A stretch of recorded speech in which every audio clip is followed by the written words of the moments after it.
اہتمام تو بحث کر رہا ہوں کہ علماء میں دو چیزیں ہونی چاہیے، ایک دوسرے کے مال سے استغنا اور ایک مشتبہ مال سے اجتناب۔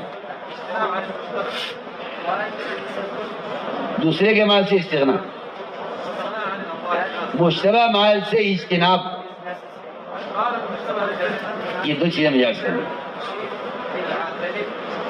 آپ کو میری بات بری نہ لگے، حتی الامکان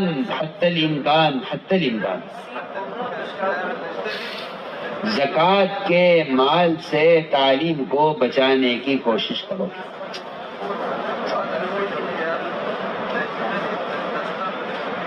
تعلیم زکوٰۃ کا مصرف نہیں ہے، تعلیم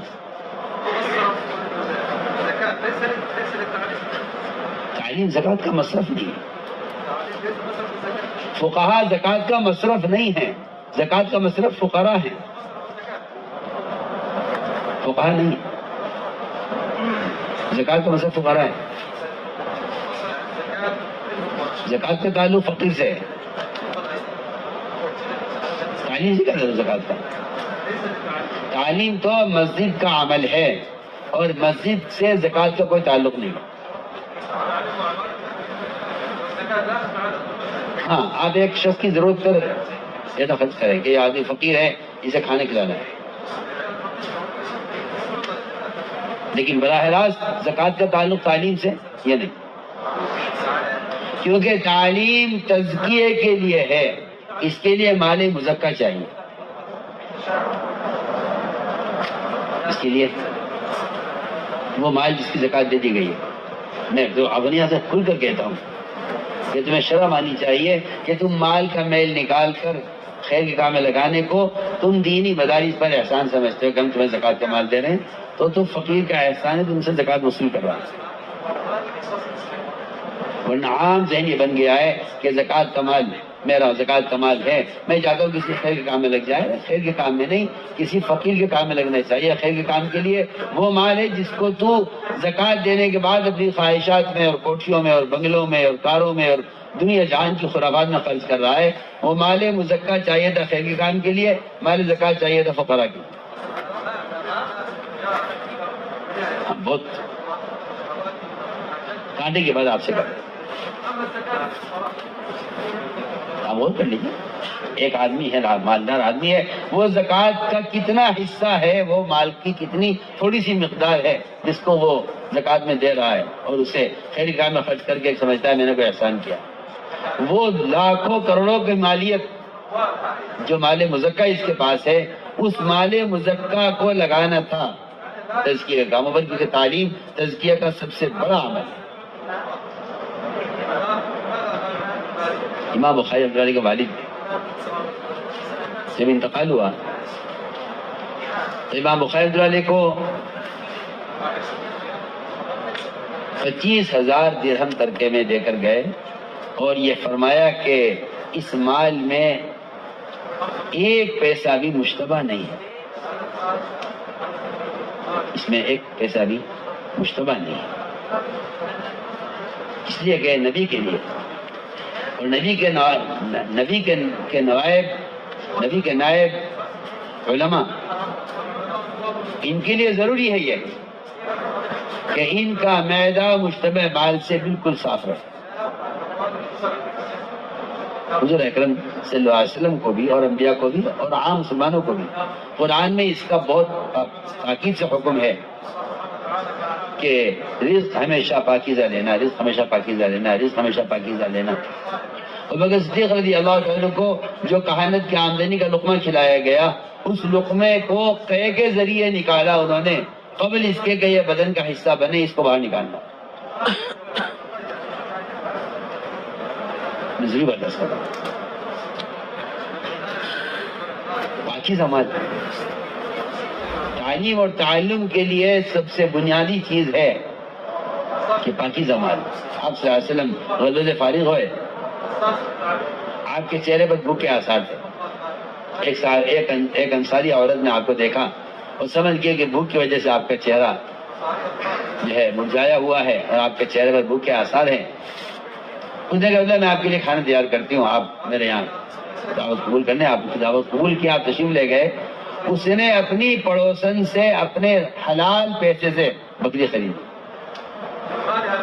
اس کے آپ کے لیے ذبح کیا، آپ کے لیے گوشت تیار کیا، آپ کو پیش کیا، آپ نے لقمہ لیا تو وہ لقمہ آپ کے حلق میں سے اترا نہیں، اور وہ گوشت جو نرم تھا گلا ہوا تھا وہ آپ کے منہ میں جا کر سخت ہو گیا اور وہ آپ سے چب نہیں سکا، تو آپ نے اس کو واپس نکال کر پوچھا اس عورت سے کہ تم نے یہ بکری کہاں سے لے کر ذبح کی ہے؟ اس نے کہا جی میں نے اپنے حلال پیسے سے خریدی ہے۔ تمہارا حلال پیسہ، تمہارا پیسہ تو حلال تھا، مگر جس سے تم نے یہ بکری خریدی ہے اس سے معلوم کرو کہ آیا اس نے اپنی چیز بیچی ہے یا کسی اور کی بیچ دی ہے، یا اصل مالک اس کا کون ہے، جا کے تحقیق کرو۔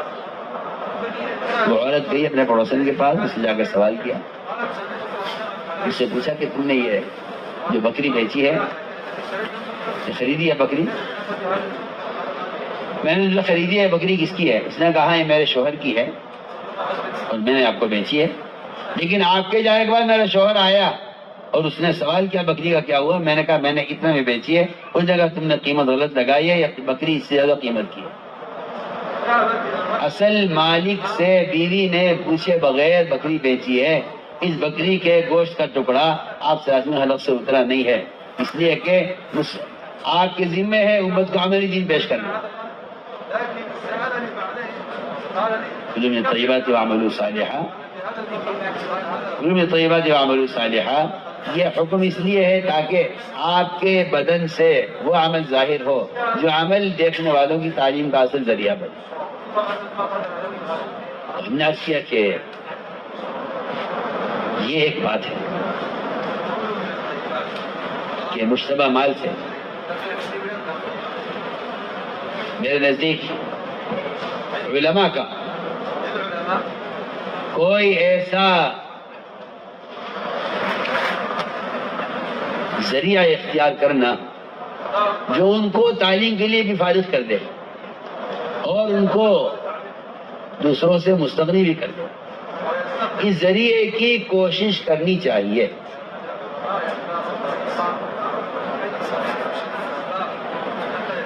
اس لیے کہ سب سے زیادہ معتبر مال وہی ہے جو آدمی اپنے ہاتھ سے کمائے۔ اس لیے میں عرض کر رہا تھا درمیان میں، امام بخاری رحمۃ اللہ علیہ کو ان کے والد نے جو مال دیا 25,000 درہم، وہ انہوں نے اس خیال سے کہ اگر میں اس میں لگ گیا تجارت میں تو تعلیم کا نقصان ہوگا، انہوں نے وہ مال ایک صاحب کو دیا اور ان سے کہا کہ آپ اس مال سے تجارت کریں اور اس کا نفع آپ بھی لیں مجھے بھی دیں، اس خیال سے کہ وہ تجارت کر لے گا، اس سے امام صاحب فائدہ ہو جائیں گے۔ وہ اللہ کا بندہ امام صاحب کے پیسے لے کے بھاگ گیا اور کوئی پیسہ واپس نہیں کیا، نہ نفع دیا نہ راس المال سے کچھ دیا، اور وہ پیسے لے کے غائب ہو گیا۔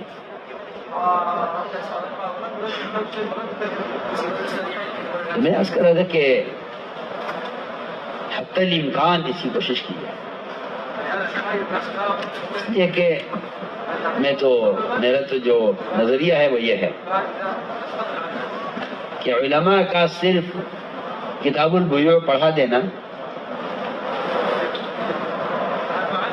یا علماء کا صرف جدید جو نظام ہے بنوک کا اور بیوع کا اور سارا نظام ہے تجارتی،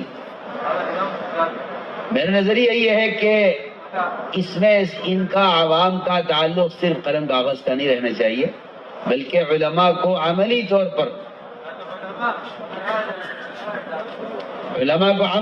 پر اس میدان میں اترنا چاہیے۔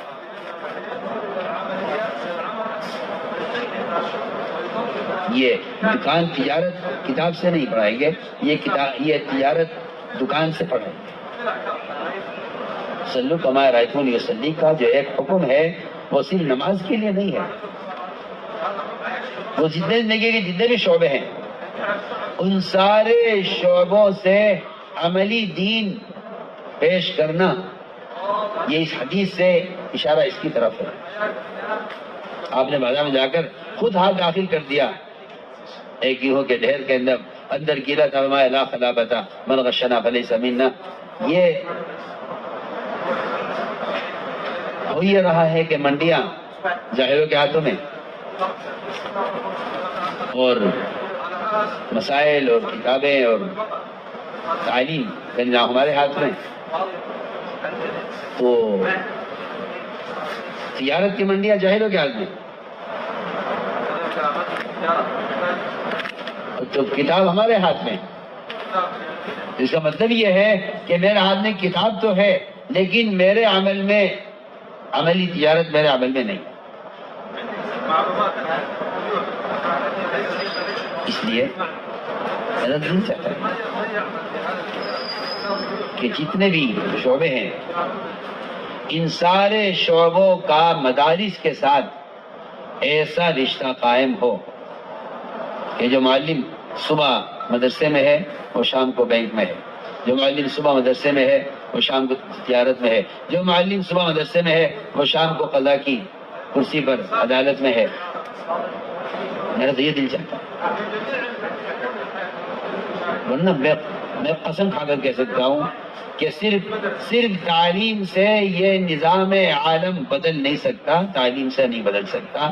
آپ جتنی چاہے آسان سہولت تعلیم کی کر لیں، یہ نظام عالم صرف تعلیم سے نہیں بدلے گا، یہ تعمیل سے بدلے گا. تعمیل کے لیے ضروری ہے کہ تعلیم اور تعمیل دونوں کو جمع کیا جائے. میں تو اللہ سے چاہتا ہوں کہ اللہ ایسے علماء دیں ہمیں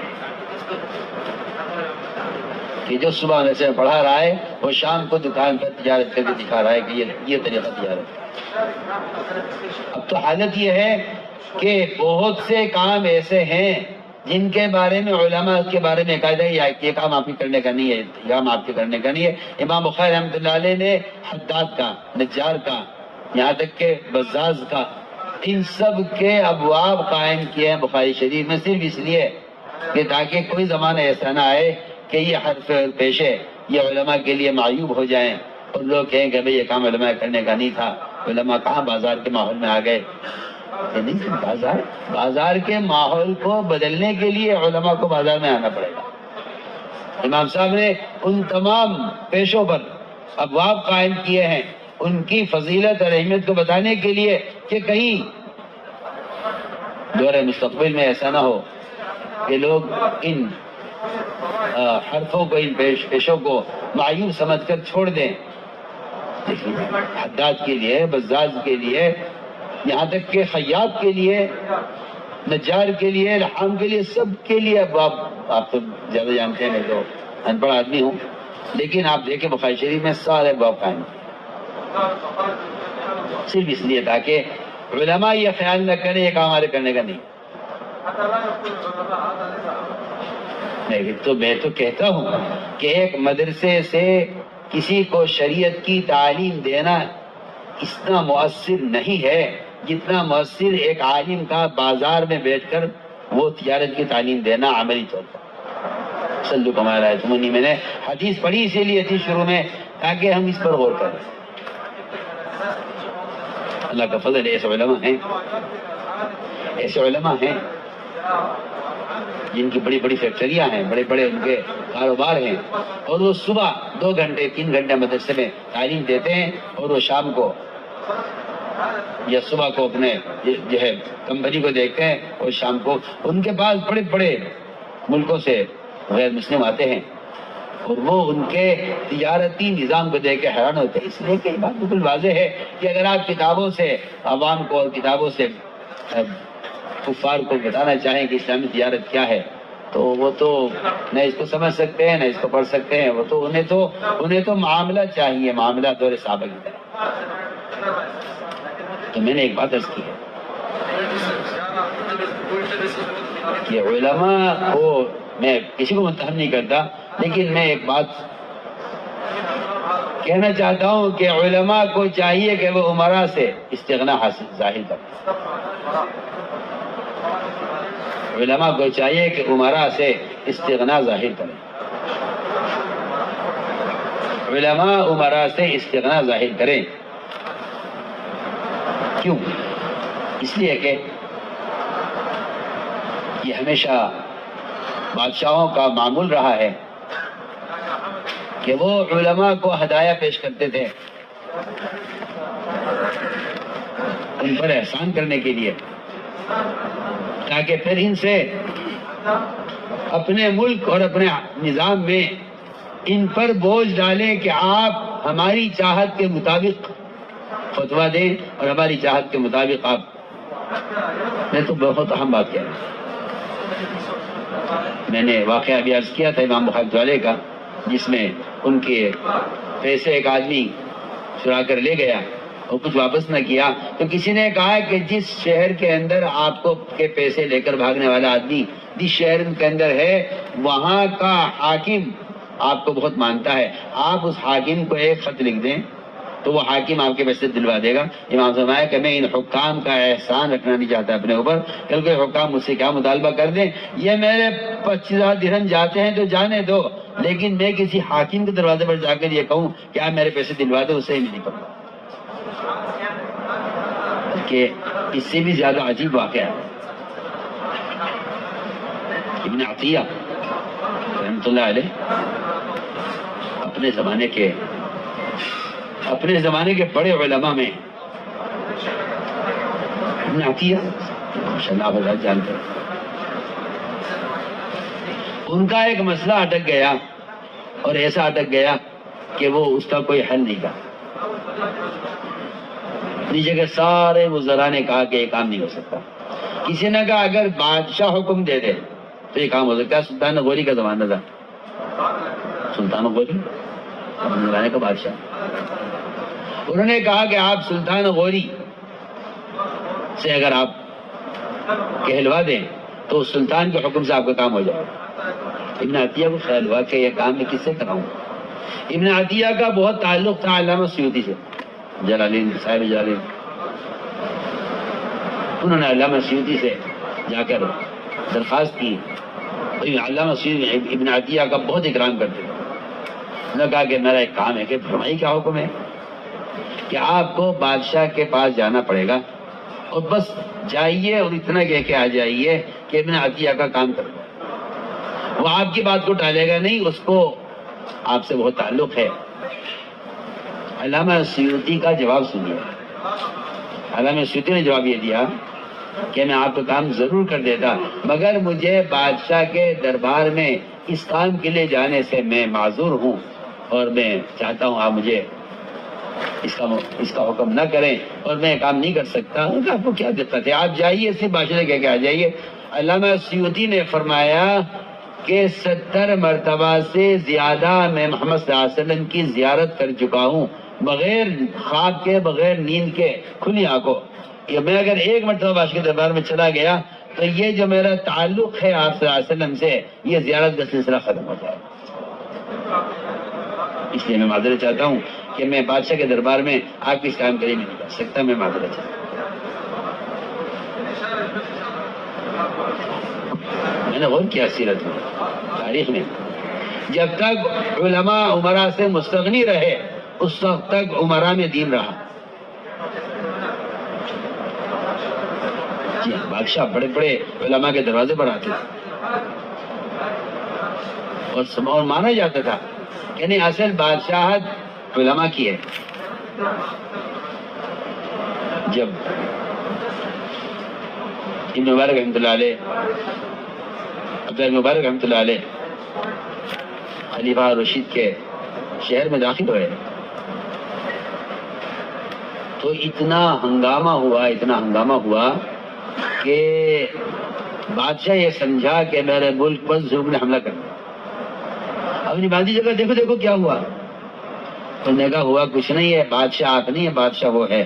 ابن مبارک آیا ہے، اس کی زیارت کے لیے جو پورا شہر دوڑ کر آ رہا ہے، یہ اس کا شور تھا. اے بھائی موبائل نیچے کر،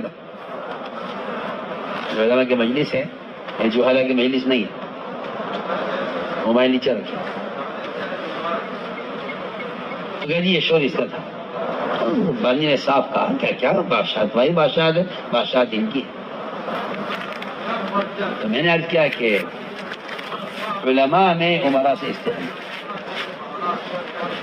اس لیے کہ یہ بات واضح ہے بالکل کہ علم سے زیادہ اللہ کے غیر سے مستغنی کرنے والا کوئی عمل نہیں. سب سے زیادہ مالیات. مولانا صاحب کو تو عجیب الفاظ ہے. مولانا صاحب فرماتے تھے کہ یہ کالج اسکول چلانے والے اگر ان کا کوئی مسئلہ اٹک جائے، مکان کا، علاج کا، کسی ضرورت کا، تو یہ کہتے ہیں کہ بھائی ہم تو حکومت کا جہل پڑھاتے ہیں. حضرت کا بیان ہے، ہم تو حکومت کا جہل پڑھاتے ہیں، حکومت دیکھے گی، مکان وہ بنائے گی، علاج وہ کرائے گی. جی ہاں، کیونکہ ہم حکومت کا جہل پڑھاتے ہیں. ہم تو فرمایا کہ مجھے تعجب ہے کہ حکومت جیسے فقراء کا جہل پڑھا کر تو ایک پروفیسر کو پلنے کا یقین ہے، اللہ جو رزاق ہے اس کا علم پڑھا کر ایک عالم کو پلنے کا یقین نہیں ہے. میں حضرت کے بیان کا جملہ امانتاً نقل کر رہا ہوں.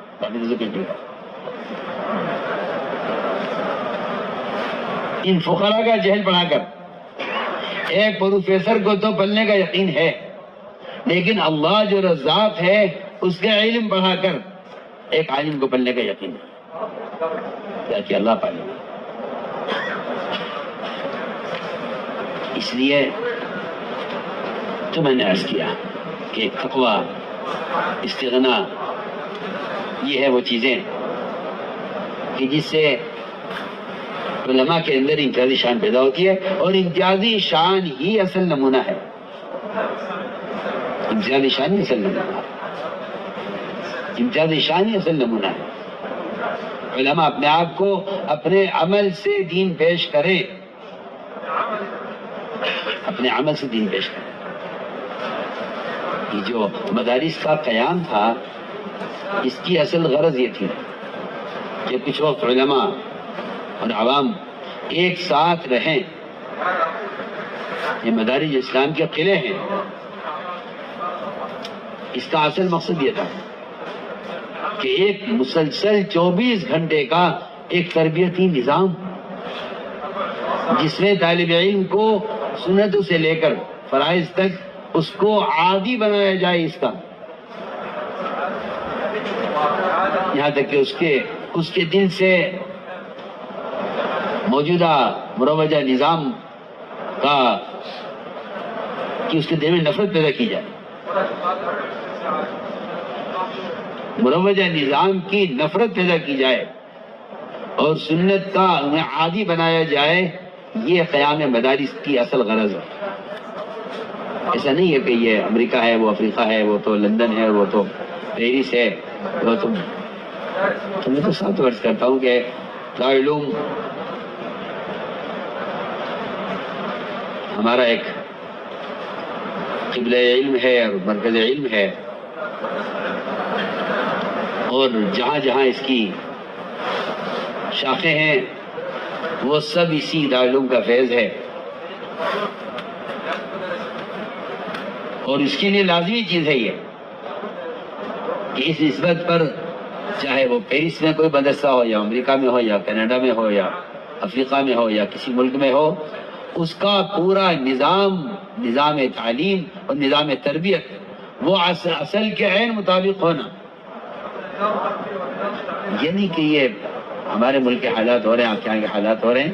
میں تو صاف سے بحث کرتا ہوں کہ حالات کے اعتبار سے اگر سنتیں بدل جائیں اور حالات کے اعتبار سے اگر دین تبدیل ہو جائے تو پھر یہ خواہش کا دین ہے، یہ حالات کا دین ہے، یہ حکم کا دین ہے. یہ خواہش کا دین ہے، حالات کا دین ہے، حکم کا دین ہے. تو ایک درخواست ہے یہ کہ اپنے طلباء کو سنتوں کا عادی بنانا. یعنی میں کہتا ہوں کہ یہ زمانہ سنت پر اجبار کا زمانہ ہے، اختیار کا زمانہ نہیں. یہ سنتوں پہ کا اجبار کا زمانہ ہے، اختیار کا زمانہ نہیں ہے کہ آپ کو اختیار آتا ہے یہ کر لیں چاہے کر لیں. نہیں، یہ سنت پر اجبار کا زمانہ ہے کیونکہ سنت کے خلاف مہم ہے تو سنت پر اجبار لازمی ہے. اس سنت کو ختم کرنے کی مہم کے مقابلے میں سنت پر اجبار لازمی ہے. اس لیے کہ کبھی سنت کا تعلق اپنے نفس کے ساتھ جہاد ہوتا ہے، کبھی سنت کا تعلق اپنے نفس کے خلاف جہاد سے ہوتا ہے، اور کبھی سنت کے احیاء کا تعلق باہر کی باطل طاقتوں سے جہاد کا ہوتا ہے. میں تو آپ سے بالکل کھل کر عرض کر رہا ہوں کہ اصل احیاء سنت اصل جہاد ہے. احیاء سنت اصل جہاد ہے. تو یہ ایک بنیادی بات کہ علماء کی ایک امتیازی شان صاحب بات ہے. آپ کا حلیہ آپ کے سر سے لے کر پیر تک میں نے غور کیا نا. حضرت تھانی رحمۃ اللہ علیہ کے یہاں سنت کے احیاء کی اتنی شدت تھی کہ وہ کسی اچھے سے اچھے صاحب کمال کو اور صاحب نسبت کو اس قابل نہیں سمجھتے کہ اس کو خلافت دے. وہ صرف یہ دیکھتے تھے کہ سنت سے کتنا تعلق ہے اور سنت کے بارے میں کتنی عظمت ہے. سنت کے بارے میں کتنی عظمت ہے. ان کے یہاں خلافت دینے کے لیے سنت کی عظمت وہ معیار تھا. یعنی کہ متبع سنت کتنا ہے. متبع سنت ہونا الگ چیز ہے. سنت کے بارے میں عظمت کا ہونا یہ بہت اعلیٰ درجے کی بات ہے. یعنی خلاف سنت طریقے سے طبعی کراہیت معصیت کی طرح ہونا. سنا میں کچھ کہہ رہا ہوں. خلاف سنت چیز سے کراہیت معصیت کی طرح اس سے کراہیت ہونا یہ سنت کا درجہ ہے اور یہ سنت کا مقام ہے. اس لیے ہمیں یہ خیال نہیں کرنا چاہیے کہ ہم کس ماحول میں ہیں کہاں ہیں، بلکہ ہمیں ہر کام میں سنت کا اپنے آپ کو پابند بھی کرنا ہے اور اپنے طلباء کو سنتوں کا عادی بنانا ہے. پہلے زمانے میں تو عام رواج یہ تھا کہ اگر کوئی عمل بچے سے خلاف سنت ہو گیا تو ماں چانٹا اتنی زور سے مارتی تھی کہ وہ بچپن کا چانٹا جوانی تک یاد رہے. یہ نہیں کہ یہ بچہ ہے، یہ بچہ ہے، نہیں بچہ نہیں ہے. یہ آپ اس وقت اس کے دل میں کیا ڈال رہے ہیں. سنت یا یہودیت دونوں کے اختیار ہے. اگر آپ اس وقت اس معاملے کو ہلکا سمجھ کر اس کو چھوڑ دیں تو آپ کے بچے کی پرورش یہودیت پر شروع ہو گئی.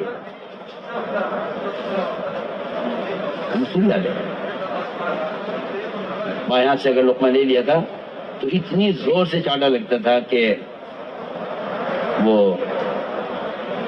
ایک مرتبہ ہمارے کسی بچے نے لقمہ یہاں سے ڈانٹا زور سے، تو اس کی والدہ کو ذرا خیال ہوا کہ بھائی بچہ ہے ابھی اور آپ اتنی زور سے ڈانٹ دیا اس کو.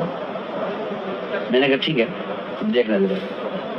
4 مہینے کے بعد، پورے مجھے یاد ہے 4 مہینے کے بعد اس کی والدہ نے ویسے ہی بطور امتحان کے کہا کہ اس ہاتھ سے کھا لو، بائیں ہاتھ سے.